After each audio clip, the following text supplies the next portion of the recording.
Operation London Bridge. That's the code name given to the plan in place for the days and weeks after Queen Elizabeth II's passing. The Queen has been sitting on the royal throne since 1952. That's the longest reign of any monarch in British history.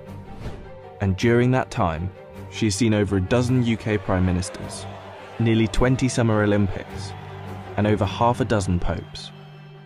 The Queen is the cornerstone to the Commonwealth, the patron to almost 600 organisations and charities, and plays a pivotal role in the UK's alliance with many countries. So her passing will bring about a lot of change. Not just for the United Kingdom, but potentially the world.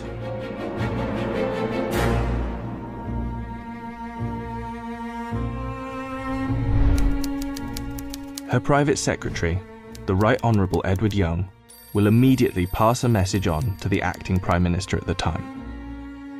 That message will likely read, "London Bridge is down." The Prime Minister will then set Operation London Bridge into action. Within minutes, the 15 governments outside of the UK where the Queen is head of state will be informed over a secure line. And that will be followed by the other 36 Commonwealth nations and leaders around the world.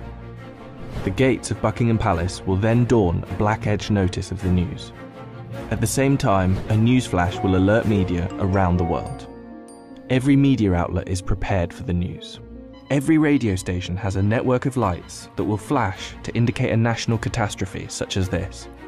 All BBC shows will stop and proceed to run a feed dedicated to the news. Newsreaders will change into the black suits and clothing that is on hand at all times in the news studio, and the traditional red BBC News branding will turn black. Newspapers, TV channels and radio stations have days of coverage ready to go. On the same day as her death, the Queen's eldest son, Charles, will immediately become king, and it's reported that the stock exchange, businesses and shops across the UK will likely close for the day out of respect.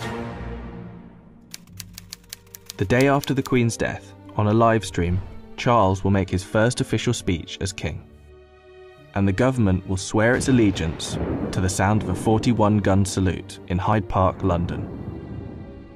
After that, King Charles, if this is the name he so chooses, will set off on a UK tour, visiting the leaders of government in the capitals of each country, Edinburgh, Belfast and Cardiff, before returning to London.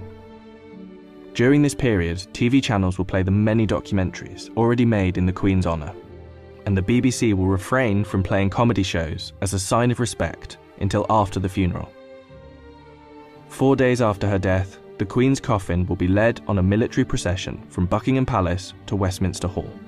Here she will lie in state over the next 4 days, and after which King Charles, family and dignitaries will pay their respects. Then the doors will open to likely hundreds of thousands of people queued up outside.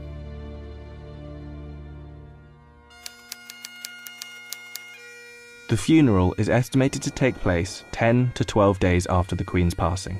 But one thing is certain, the day of the funeral will be an official bank holiday for the whole of the United Kingdom.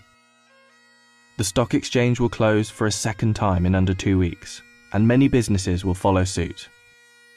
At 11 AM sharp, the bells of Big Ben will chime, the country will fall silent, and the coffin will be brought inside Westminster Abbey, where 2,000 specially invited guests will bow their heads in prayer.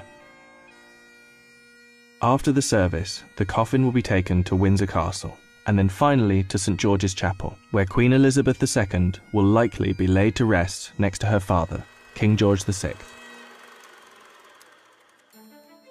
Likely within a year after the funeral, an official coronation for King Charles will take place on yet another bank holiday.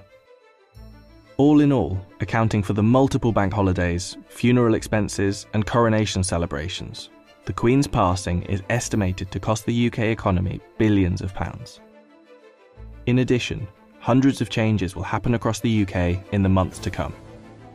New British currency will be printed with the King's portrait, and the Queen's currency will slowly be removed from use. The same will happen for stamps, passports, and police and military uniforms, and the national anthem will be changed to God Save the King. Not to mention how the world and Commonwealth will react to the new king could alter the British royal family forever. For example, there is growing support in Australia for the country to become a republic, and the Queen's death could heighten that support. This could lead other countries to follow suit, which would almost certainly weaken the British monarchy. This scenario will one day be upon us. Operation London Bridge will be triggered, and arguably the biggest funeral of our lifetime will be witnessed around the world. This will be the end of an era,